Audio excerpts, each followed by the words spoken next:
Salve, salve! Tudo bem, meu querido? Tudo bem, minha querida? Eu sou o professor Rafael Camargo, professor de Química, e a partir de hoje estamos aí oficialmente disponibilizando aulas aqui no YouTube, aulas de Química, para você melhorar os seus conceitos. Essas aulas serão indicadas para você que está no ensino médio e quer ir melhor nas provas, ou simplesmente quer entender melhor a química como um todo. Serve muito para você que tem vestibular, então você vai assistir essas aulas para entender melhor os conceitos, acertar as questões, certo? Ou sei lá, você que quer simplesmente me ver, não sei, certo? Mas a gente vai aí discutir muitos e muitos temas, vamos entender muita coisa da química que às vezes você fala, putz, aquilo é muito difícil, talvez não seja. Então, a partir de agora, isto vai iniciar, beleza? O meu Instagram é Rafa de Camargo, lá você pode, Rafa de Camargo, né? Você pode lá tirar dúvidas em relação a algum momento da aula que você não entendeu e tudo mais. Cada aula que eu colocar disponível no YouTube vai ter uma lista de exercícios sobre o tema. Você deixa o seu e-mail nos comentários que eu te encaminho essa lista. Beleza? Então sejam bem-vindos. Atualmente, né, no postagem desse vídeo, está todo mundo em casa, estamos aí isolados, estamos cuidando de nós, dos nossos pais, nossos avós, estamos aí no momento da tal da quarentena, do isolamento, mas vamos continuar estudando, vamos continuar evoluindo em química e contem comigo. Beleza? A aula de hoje é uma aula introdução ao que eu quero, aonde vamos chegar. Vou falar sobre eletrosfera, que é para você entender como é que está organizado tudo isso, que isso depois vai desembocar em diagrama de Linus-Pauling, vai desembocar em números quânticos, em tabela periódica e tudo mais. Beleza? Então seja bem-vindo, acompanhe, é isso e vamos lá!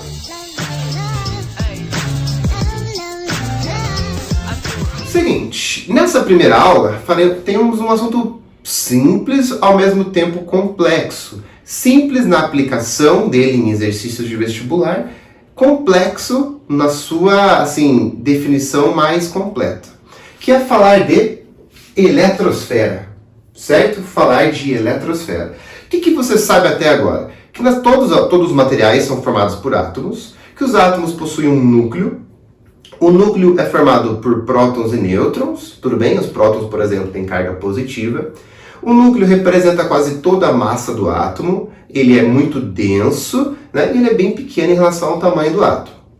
Ao redor do núcleo, nós temos a eletrosfera. A eletrosfera, esfera quer dizer região, parte, a parte que vai ter elétrons. É uma região que prevalece espaços vazios, e nós temos elétrons girando. O primeiro cara que falou que os elétrons estão girando ao redor de um núcleo foi o Rutherford, beleza? Em 1911. E aí o Bohr foi dando uns complementos na teoria do Rutherford. E o complemento que o Bohr fez, que era um aluno do Rutherford, foi falar o quê? Que se o núcleo tem carga positiva e o elétron tem carga negativa, o elétron deveria ser atraído pelo núcleo. O elétron deveria ser atraído pelo núcleo que tem carga positiva. Beleza? Mas isso não acontece, porque naquele experimento que o Rutherford fez, da lâmina de ouro, a gente sabe que realmente o átomo possui muitos espaços vazios. Então, como é que você justifica que o elétron está girando ao redor do núcleo, mas não cai no núcleo? O Bohr trouxe o conceito que o elétron possui energia. Os elétrons possuem energia e por isso eles se seguram e não caem no núcleo. E quanto mais energia o elétron tem, mais afastado do núcleo ele fica. Então o Bohr explicou que o elétron não cai no núcleo porque possui energia. E os elétrons, quanto mais energia possuem, mais distante do núcleo eles vão ficando. Tudo bem? Então o Bohr foi o cara que falou o seguinte, que os elétrons possuem níveis de energia, que nós popularmente chamamos de camada. Tá aí. Os elétrons possuem níveis de energia. Por exemplo, os elétrons começam no nível K. Se lotar o K, ele vai para o nível L, que já é o nível mais energético. Depois vai para o nível M, depois N, depois O, depois o P e depois o Q. K, L, N, N, O, P, Q. 1, 2, 3, 4, 5, 6, 7. Então quer dizer que o Bohr definiu que, na verdade, os elétrons possuem até 7 níveis de energia. Tudo bem? E aí o Bohr também falou o número de elétrons que cada nível suporta. 2 elétrons, 8 elétrons, 18 elétrons, 32 elétrons, 32 elétrons, 18 elétrons e 8 elétrons. Então perceba que o Bohr, nosso querido Bohr, falou que os elétrons dividem em até 7 níveis e cada nível suporta uma certa quantidade de energia. E olha só, essa flechinha para baixo está dizendo quais são os níveis que têm mais energia. Ou seja, quando um átomo chega, os elétrons que estão no nível Q são mais energéticos, por exemplo, do que os elétrons do nível K. Beleza? Então, elétrons possuem camadas. Elétrons estão divididos em níveis de energia. Beleza? Aí um cara chamado Sommerfeld começou a falar o quê? Que cada nível pode se dividir em subníveis. Cada nível vai se subdividir em subníveis. Então, olha só. Vamos colocar aqui, ó. Subníveis. Subníveis. E quais são esses subníveis, professor? Ele falou o seguinte, que os subníveis podem ser S, que cabem até 2 elétrons, subnível P, que cabem até 6 elétrons, subnível D, que cabem até 10 elétrons, e subnível F, que cabem até 14 elétrons. Então, olha só, cada nível será formado por subníveis. Quantos subníveis cada nível vai ter, professor? Depende. Por exemplo, o K cabe em 2 elétrons. Para montar cada nível, vou montando os subníveis. Pego o S, se precisa de mais, o P, encher o P, vai para o D e vai para o F. Então, por exemplo, para montar a primeira camada, que é o primeiro nível, eu preciso de 2 elétrons. Logo, eu só preciso do S. Para montar a segunda camada, eu preciso de 8 elétrons. Então, eu vou precisar do S e do P. 2 mais 6 dá 8. Então, a segunda camada tem 2 partes. A parte S e a parte P. Para montar o terceiro nível, que cabe até 18 elétrons, eu vou precisar do nível S, do P e do D. 2 mais 6, 8, mais 10, 18. Então, quer dizer que a terceira camada ela é formada pelos subníveis S, P e D. Tudo bem? Então, cada nível de energia dos elétrons divide-se em subníveis de energia. Aí vem o conceito agora um pouquinho abstrato, que é o conceito de orbitais. O que será que são orbitais? Um cara chamado Heisenberg falou o seguinte, que na química, ou melhor, um cara chamado Heisenberg falou o quê? Que os elétrons ao redor do núcleo, você não consegue saber exatamente a posição deles e a velocidade. É o tal do princípio da incerteza. Isso significa que você não tem certeza da posição de um elétron. Não posso falar assim, ó o elétron aqui, ó. O que a gente sabe é que o elétron está girando e tem uma região mais provável de encontrar o elétron. E essa região mais provável de encontrar o elétron, a gente chama de orbital. Então, um orbital é uma região mais provável de encontrar um elétron. Tudo bem? E olha só, imagine que tem uma hélice girando. Quando a hélice está girando, você não tem certeza aonde a hélice está, bem certinho, a posição dela naquele momento. Mas você sabe que se você colocar o dedinho, você tem uma grande chance de colocar e machucar. Você descobriu isso na prática. Então ela está girando e você não tem certeza onde ela está. Mas você sabe que ela está ocupando um espaço, e aquele espaço ali é a região mais provável de eu colocar o meu dedo e machucar. Então aquela região, digamos, seria o orbital. Ou pego uma cordinha, amarro uma pedrinha na ponta e fico girando. Eu não tenho certeza onde a pedrinha vai estar.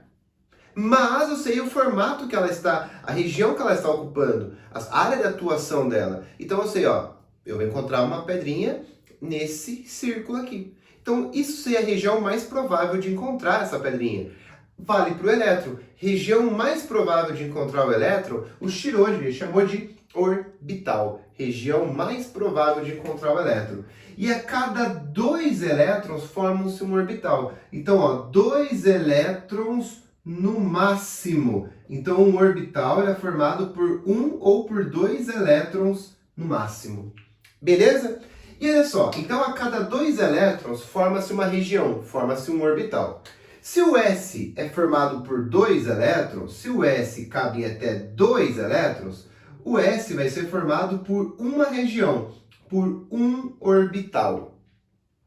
O P que cabe em até 6 elétrons, a cada 2 elétrons forma-se uma região. Então o subnível P vai ser formado por 3 orbitais. Beleza? O subnível D, que cabe em até 10 elétrons, vai precisar, portanto, de 5 orbitais para acomodar esses 10 elétrons, de 5 regiões. E o F, que cabe em até 14 elétrons, vai precisar de 7 regiões, de 7 orbitais para acomodar esses 14 elétrons. Beleza? Tem um vídeo no YouTube, que eu vou deixar na descrição, que ele é muito legal para sair um pouco dessa abstração e você enxergar que o S, na verdade, é um orbital com formato esférico. O P, que na verdade, o subnível P tem 3 orbitais, tem 3 P's, né? PX, PY e PZ. E aí esse vídeo te ajudará bastante, beleza?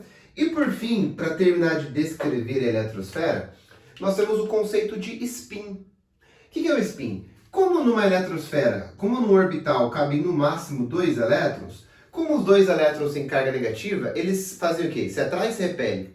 Se repelem.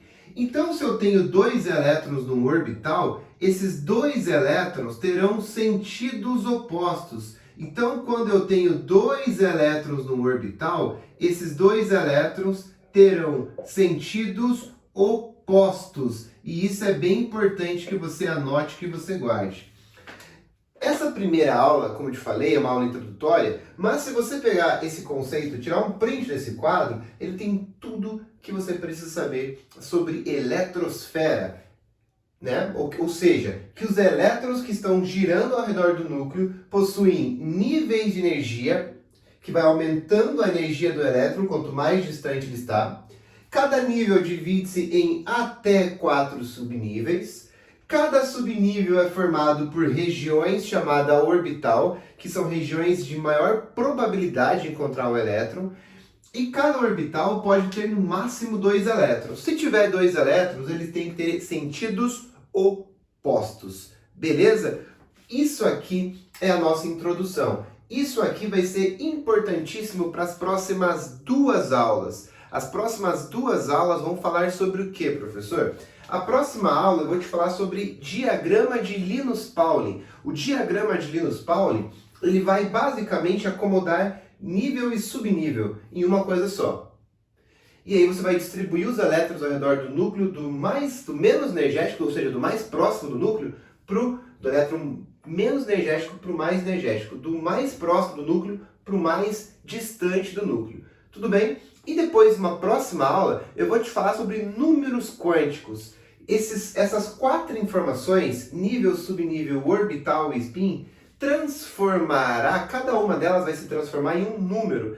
Cada uma dessas informações aqui, ó, em azul vai ser um número, em vermelho vai virar um número, em verde vai virar um número e em preto vai virar outro número. Então eu vou transformar essas 4 informações em 4 números. Números que descrevem o elétron, números quânticos. Tudo bem? Então é isso. Primeira aula, estamos aí começando. Nossos próximos assuntos, como eu te falei no início, vai ser aí diagrama de Linus-Pauling, números quânticos. Também quero falar sobre nomenclatura de compostos orgânicos, que é o começo da orgânica. Também quero falar sobre pilhas, porque algumas turmas aí estão precisando de pilhas e vai ser um dos temas que eu vou abordar, assim como gás, assim como tudo. Então seja bem-vindo e qualquer coisa me chama lá no Instagram, pede aqui uma lista de exercício. Ainda estamos no início, né? Aqui não tem um conceito não muito bem definido, mas a partir de diagrama de Linus-Pauling vai ter muitos exercícios sobre isso. Aí você vai deixando o seu e-mail para poder criar um grupo com você e te mandar e-mails com listas, certo? É isso, vou ficando por aqui, já falei demais. Um abraço e tchau!